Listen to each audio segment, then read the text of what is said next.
Hey, so I had rewritten the dream out to be kind of this shorter, poetic, and like narrated thing, and it just missed too much. So I'm just going to read it to you. Basically, the morning I woke up, I opened up the text-to-speech, my notes thing, and just had it all written out, like spoke it out as I was waking up. So this is almost exactly how it was the morning I had the dream, and I think it's important to make sure they get all the little details. This little bit was kind of a little note on that, and then I go right into the dream by verbatim. Also, I'm really forgetful, so I'm putting everything on teleprompter, and my cats are both here. They might bite. I've already had to re-record this before. So, all right. So, this dream felt powerful, like a prophecy. I've only had 3 of those. It also happened a week before the election, so I said nothing about it because people would say it was about Kamala, and I could feel it had nothing to do with politics. So here goes. I dreamt about the end of the world, but in the form of a parable. The story was about the son of a god, and his name is Khufu, which I think is funny because I was pretty sure that's someone from Star Wars, but I found out it's actually the Egyptian pharaoh who built the pyramids of Giza. In the dream, he had one job. That was to end the lives of the animals that were crying out in pain. He had this steel axe, and he was a giant. He was a god, so he never died. He was larger than life. He walked, roaming the earth with his steel axe, and whenever he came upon an animal or a plant or something alive that was suffering and was beyond what he thought was the ability to heal, he ended up taking his axe and mercifully using the axe on them, killing the animal. When they died, the entire bloodline died too. It was a merciful extinction. Sometimes there were great calamities, and he had to kill more than usual. But then Khufu, a god parent, ended up creating children like himself. They were his brothers and sisters, so the whole planet was full of these reasoning, sentient, thoughtful beings that were like himself. He saw himself in them, and they took over, and they started to form the world how they wanted it to be, not how it was made. They were ingenious and also cruel, but he saw the goodness in them. At some point, they became greedy, so greedy that he started to have to kill more and more and more animals and plants and life forms all around the world, because they couldn't stop taking more and more and more than they needed from the planet. They mutated like a cancer by having more and more and more children and wanting more and more and more things. They kept trying to find ways to have everything until it became like their religion. Anyone who disagreed and thought that they should not consume so much that they would go to war with those people. So anyone who was rational, they called crazy. Khufu began to see all of the destruction that they left behind, all the dirty toxic waste, and he became so angry that he brought down the gods of the weather and sent death upon many people, thinking that maybe this would get them to change. But so many of these people didn't understand anymore that what they were doing is why the world was dying.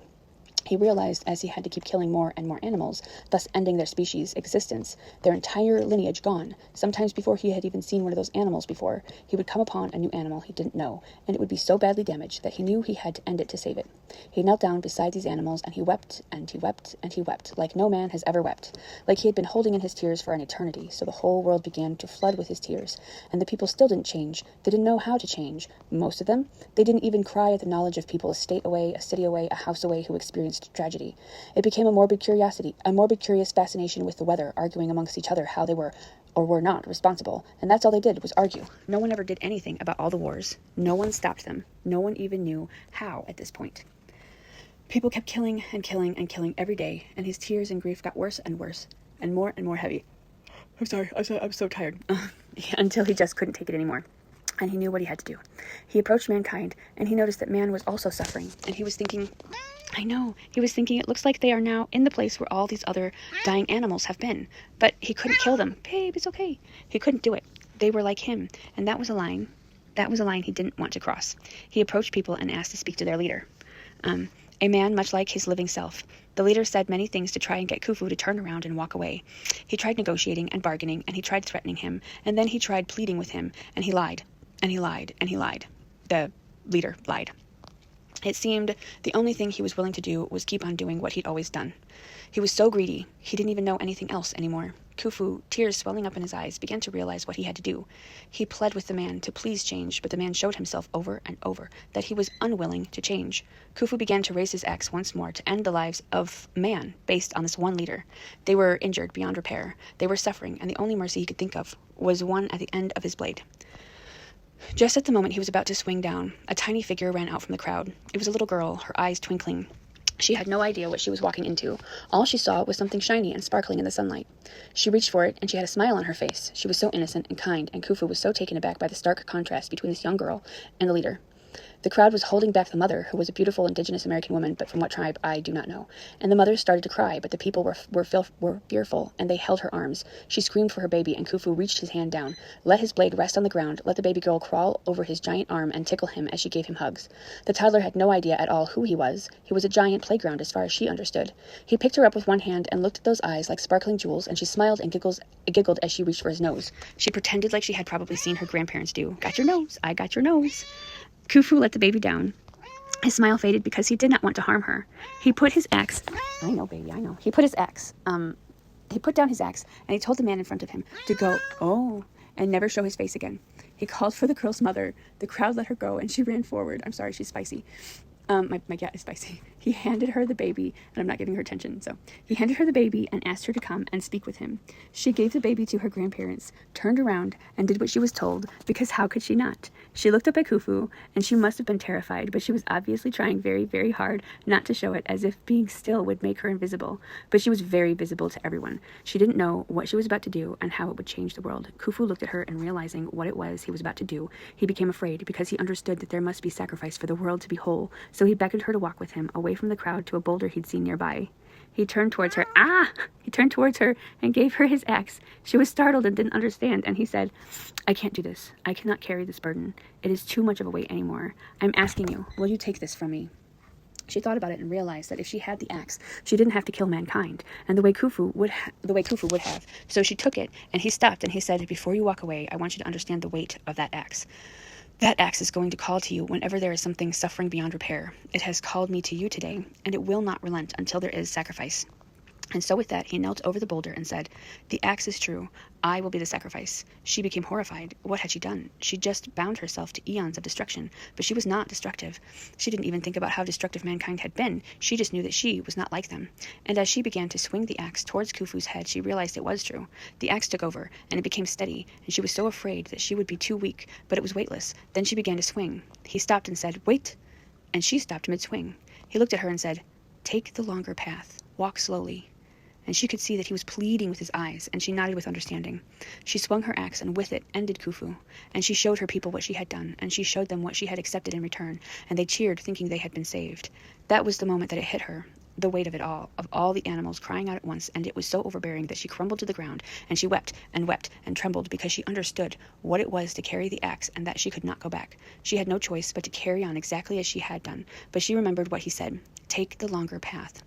And so she slowly walked to the first voice that she heard. She came to a clearing full of beautiful butterflies, which were orange and black with white spots, and she knew this butterfly, the monarch. She'd grown up with this butterfly. She had stickers and posters of this butterfly up on her room as a girl, and she cried.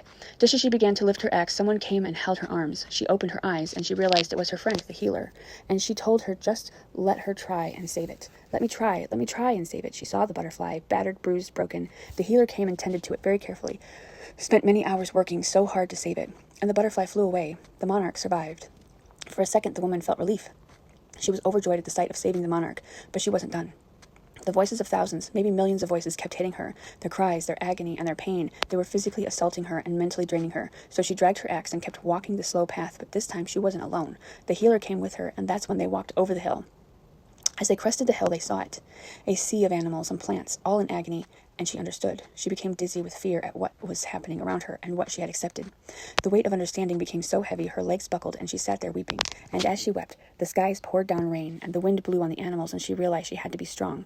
She wasn't alone, but her friend told her to wait, and so the friend ran off. When she came back, she brought every healer that she could find, except some of the healers had stayed behind so they could train new healers.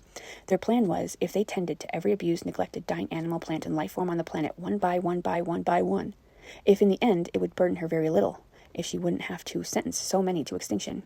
It worked. She didn't end up having to wield that axe quite so often as she had thought. She still had to sometimes because so much had gone wrong, but her burden was much lighter. Everyone was working together, tending to the whole earth, their mother. Every time she did have to wield that axe, she gave a piece of her soul as the sacrifice, because she knew eventually she would become corrupt, as she was not a god but a woman. She would become like the leaders of old, but she hoped that it would take many eons, and that she could be strong in ways that man was not. Then hopefully she could hold out just as long and save as many as possible. So it was, the reign of women began. And there you go. That was the dream, almost exactly as I spoke it out loud upon waking up on, October 26th, I said. It was like a week before Election Day.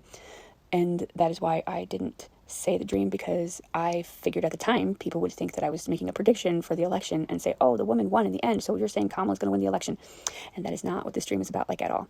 So anyway, that's the dream. I hope you enjoyed. I hope you got something out of it, because I really felt like it was important to share it. Like, literally, I really didn't want to, because it makes me kind of feel like I'm nuts. So yeah.